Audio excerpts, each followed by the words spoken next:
भारत एक प्राचीन इतिहास और जीवंत संस्कृति का देश है। हजारों साल पहले दुनिया की सबसे पुरानी सभ्यताओं में से एक सिंधु घाटी सभ्यता यहीं फली फूली थी। हम गणित, खगोल विज्ञान और चिकित्सा में बहुत आगे थे। हमारे प्राचीन विश्वविद्यालय जैसे नालंदा और तक्षशिला शिक्षा के प्रसिद्ध केंद्र थे, जो दुनिया भर के विद्वानों को आकर्षित करते थे। इन संस्थानों ने ज्ञान और समझ को बढ़ावा दिया। मुगल साम्राज्य ने भारत की स्थापत्य और कलात्मक विरासत पर एक न मिटने वाली छाप छोड़ी। ताजमहल इस युग का प्रमाण है, संगमरमर में गढ़ी गई प्रेम की निशानी। भारत की सांस्कृतिक विविधता इसकी असंख्य भाषाओं, धर्मों और परंपराओं में परिलक्षित होती है। हिमालय से लेकर हिंद महासागर तक हमारी धरती अलग अलग रीति रिवाजों और मान्यताओं की एक रंगीन चादर है। आजादी के लिए भारत की लड़ाई एक लंबी और कठिन यात्रा थी। महात्मा गांधी, जवाहरलाल नेहरू और सरदार वल्लभ भाई पटेल जैसे नेता उभरे, जिन्होंने राष्ट्र को स्वतंत्रता की ओर अग्रसर किया। गांधी जी के अहिंसक प्रतिरोध के दर्शन ने लाखों लोगों को प्रेरित किया और अंततः 1947 में ब्रिटिश शासन से भारत की स्वतंत्रता का मार्ग प्रशस्त किया। यह जीत एक औपनिवेशिक शासन के अंत और एक नए राष्ट्र के जन्म का प्रतीक था।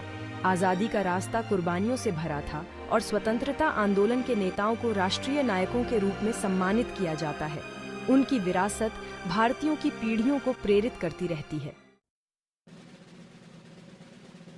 26 जनवरी 1950 को भारत ने अपने संविधान को अपनाया, एक लोकतांत्रिक गणराज्य की नींव रखी। इस ऐतिहासिक दस्तावेज ने न्याय, समानता और बंधुत्व के मूल्यों को स्थापित किया। भारत ने लोकतंत्र का रास्ता चुना, जो लोगों की शक्ति में उसके विश्वास का प्रमाण है। अंतर्राष्ट्रीय क्षेत्र में भारत विकासशील देशों के बीच एक अग्रणी आवाज के रूप में उभरा। हमने शीत युद्ध के दौरान गुटनिरपेक्ष आंदोलन में महत्वपूर्ण भूमिका निभाई, शांति और सहयोग की वकालत की। गुटनिरपेक्षता के प्रति भारत की प्रतिबद्धता ने उसकी स्वतंत्र विदेश नीति और शांतिपूर्ण सह अस्तित्व के प्रति समर्पण को प्रदर्शित किया थी।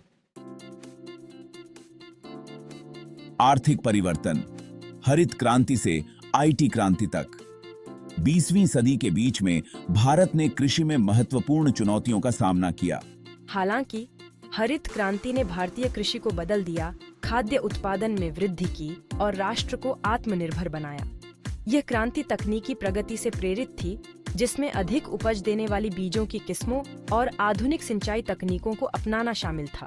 1991 में भारत ने आर्थिक उदारीकरण के मार्ग पर कदम रखा, अपने बाजारों को दुनिया के लिए खोल दिया। इससे तेजी से आर्थिक विकास हुआ और भारत वैश्विक अर्थव्यवस्था में एक प्रमुख खिलाड़ी के रूप में बदल गया। उदारीकरण नीतियों ने भारतीय लोगों की उद्यमशीलता की भावना को उजागर किया, जिससे नए उद्योगों का उदय हुआ। आज भारत एक संपन्न आईटी क्षेत्र का दावा करता है, जिसमें इन्फोसिस, वाइप्रो और टीसीएस जैसी कंपनियां वैश्विक दिग्गज बन गई हैं। हमारे इंजीनियर और विश्व मंच पर अपनी पहचान बना रहे हैं। भारत की यात्रा चुनौतियों और जीत दोनों से चिह्नित रही है। प्राचीन सभ्यताओं से लेकर आधुनिक लोकतंत्र तक, हरित क्रांति से लेकर आईटी क्रांति तक, भारत ने प्रगति के लिए लगातार प्रयास किया है। जैसे जैसे हम आगे बढ़ते हैं, लोकतंत्र, सामाजिक न्याय और आर्थिक विकास के प्रति हमारी प्रतिबद्धता अटूट है। भारत की कहानी एक सतत कथा है, जो इसके लोगों के लचीलेपन और क्षमता का प्रमाण है। हम विश्व के ज्ञान, अर्थव्यवस्था और संस्कृति में योगदान करते हुए वैश्विक मंच पर एक महत्वपूर्ण भूमिका निभा रहे हैं।